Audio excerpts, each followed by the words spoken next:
Donc, quand les enfants auront pu se rendre compte que cette représentation-ci et cette représentation-là sont la même pour le nombre, pour un premier nombre, il n'y a pas moyen de faire beaucoup d'exercices.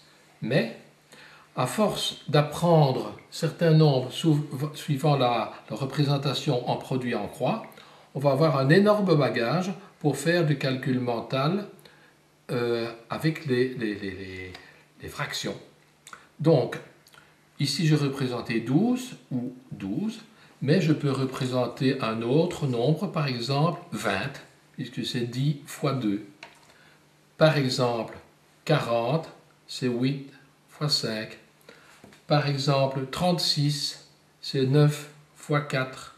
Par exemple, 35, c'est 7 fois 5.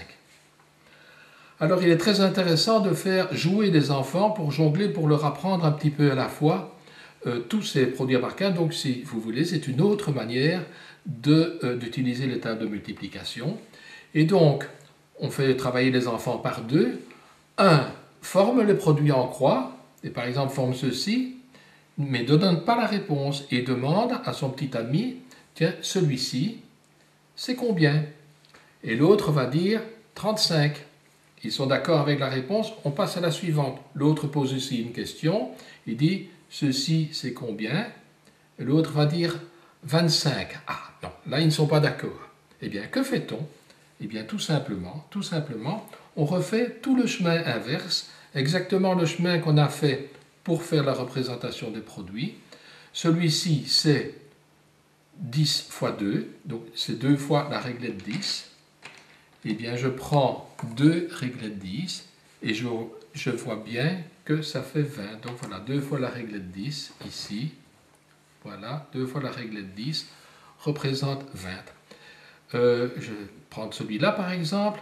5 fois la réglette 8. Je prends la réglette 8 5 fois. Je vais retirer les autres. La réglette 8 5 fois. Eh bien, la voilà 5 fois.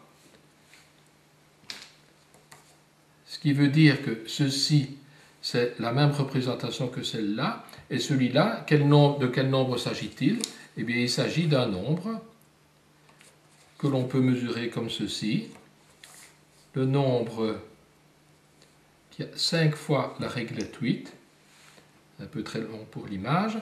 Et puis, je le mesure avec la réglette 10 pour savoir ce qu'il vaut. Il vaut une dizaine, puis une deuxième dizaine, troisième dizaine et quatrième dizaine, et c'est donc bien 40.